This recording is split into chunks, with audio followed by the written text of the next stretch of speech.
Hi, in the last video, we have studied about content management and how to create structure, web content and templates in Liferay. And today in this video, we will study about understanding Liferay Service Builder and how to create Service Builder. Liferay Service Builder is a model-driven code generator providing clean separation between object models and database code. With XML input, it simply crafts service layer, letting developer focus on business logic and high-level service design. So first, let's discuss on agenda. Agenda of this video is to introduce to Service Builder. First, we will see what is Service Builder. Moving forward, we will shift our focus to the types of layer and why we use Service Builder, and after we will move on practical part to create Service Builder. Now let's talk about what is Service Builder. Liferay Service Builder lays to the groundwork for application development, seamlessly integration business logic and persistence to ensure a comprehensive and efficient system. Liferay Service Builder stands a crucial for implementing robust business logic and persistent ensuring a solid foundation for application development. Known for adaptability, Liferay Service Builder offers a versatile platform for incorporating custom business logic tailored to the specific need of an application. Service Builder prioritizes logic, minimizing the needs for manual coding and creating an environment that facilitates an efficient implementation of custom business logic.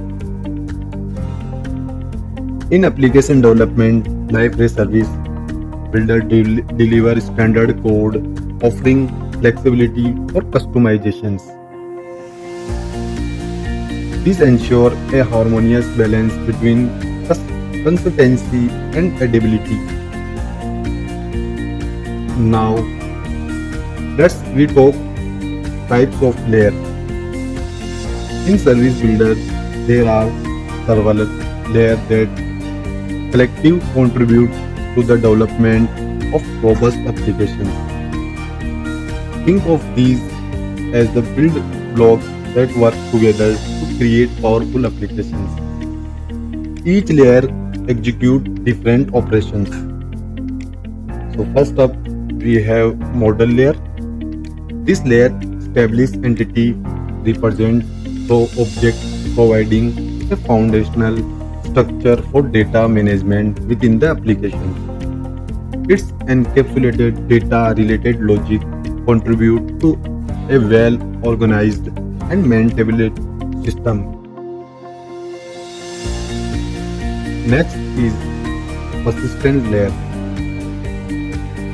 This persistent layer manages to store and storage, retrieval and update of entities in the database, play a pivotal role in ensuring efficient and reliable data persistent within the application architecture. And next is service layer.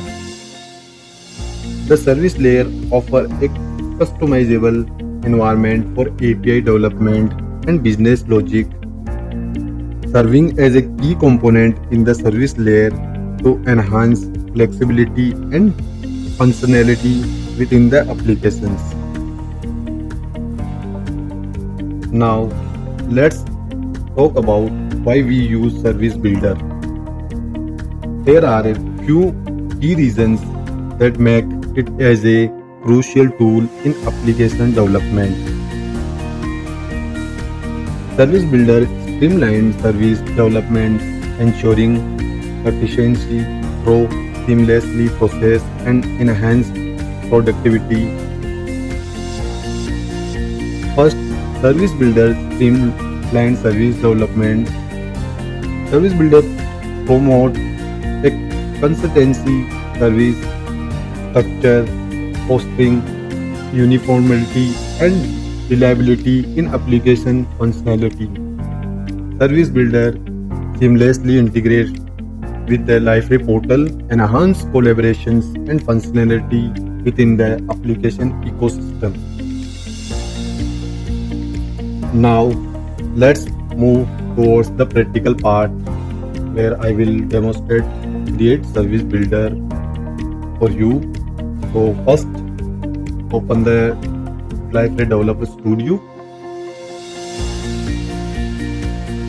and start the Liferay server. So I have already started Liferay server. So I move on directly create Service Builder. So first, right click on the Liferay workspace and click on New and select the Liferay module project. Wait project wizard to open.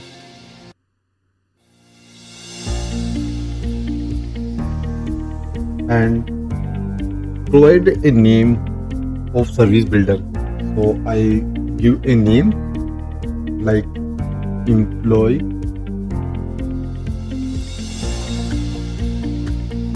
info service and select the template of Service Builder and click on next and provide a package name. So I just give a package name home.example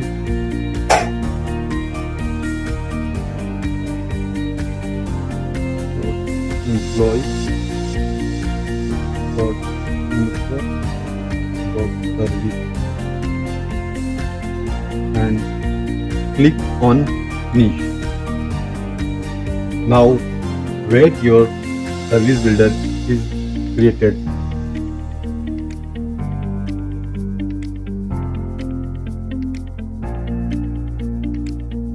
And expand the projects. Go to the modules. Wait until your Service Builder is created. Now you can see your Service Builder is created successfully. So move on the service, go to the service.xml file and open it.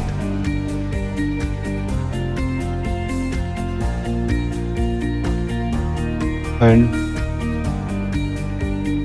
implement your custom table entity. So I just remove this. These are remove it.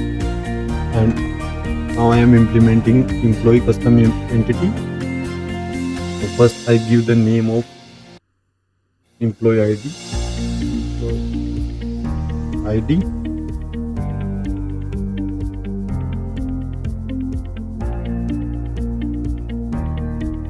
Just remove these and provide a class name. I just give employee info and I just use local service and remote service for the performing CRUD operations.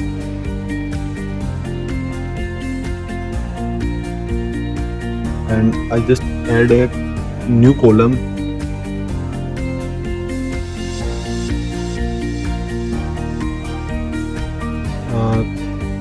I just add a new column. Column name is first name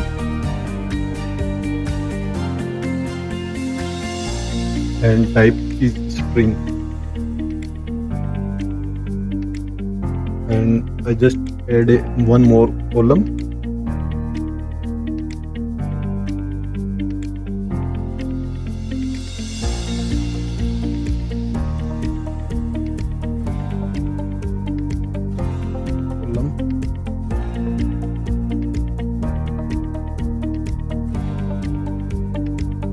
You can and copy here Just paste it, change the name, last name,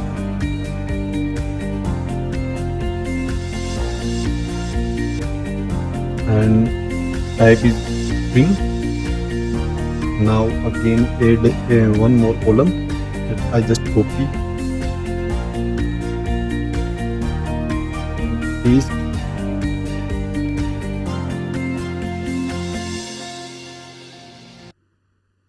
give name and type. So I just give you address.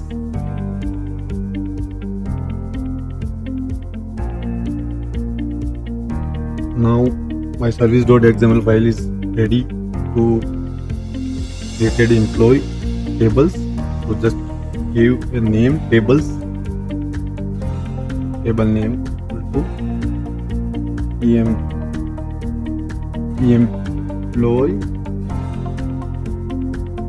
employee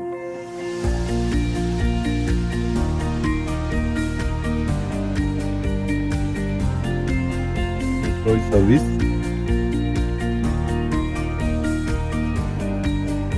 and save it.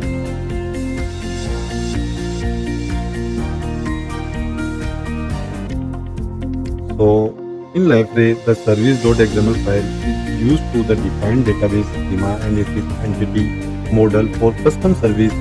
It's part for the service builder framework, which allows developers to define and managing persistent entity their associated service in Liferay applications.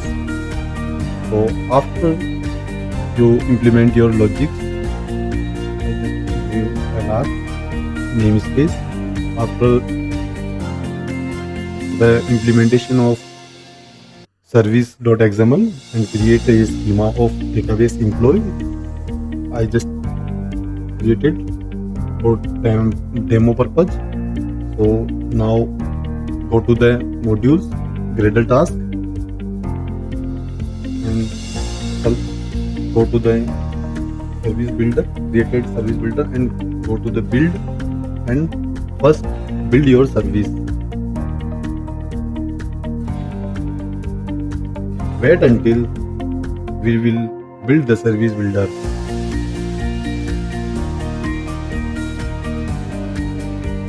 Now you can see your service builder built successfully. Now let's refresh the Gradle.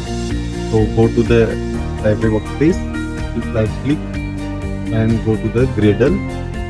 Click refresh Gradle projects and wait until Gradle refresh. After the Gradle refresh, it will generate some API and service file with the class name of you provide in the service.xml file. I just expand the API. Let's provide the classes in API. The purpose of generating the service builder API or service file is to provide a structure and automated way to the interact with the defined entities and services in Liferay applications. Service builder generates a set of Java and interfaces classes that define the methods for interacting with the entities defined in service.xml, and it's generated in services. So I just extend and these files it's automatically generated by name of employee. Along with the API, service builder is also generating corresponding implementation classes that contains the actual logic to perform database operations and business logic. These implementation class handle database transaction validations and other aspects of interacting with the entities. Now let's deploy the service builder. So go to the Gradle task and click on deploy.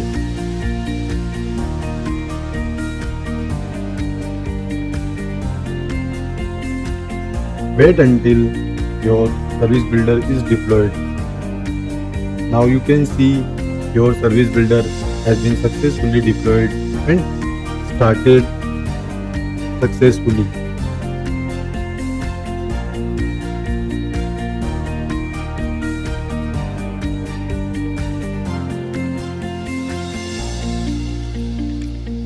I just clean the logs and again deploy the service builder and wait until your service builder is deployed.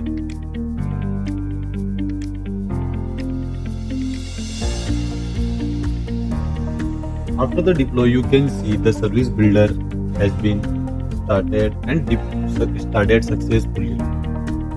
So let's now go to the database and check if table has been created or not. So open my SQL workbench.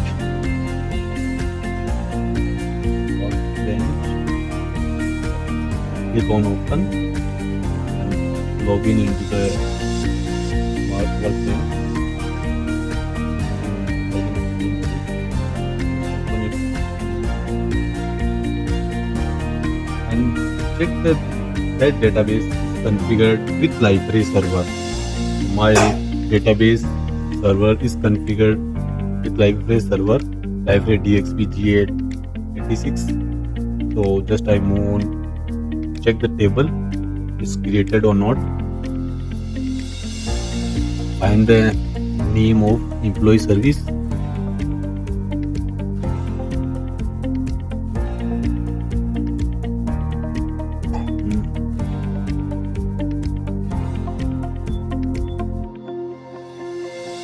Now you can see the employee table has been created with your specific name.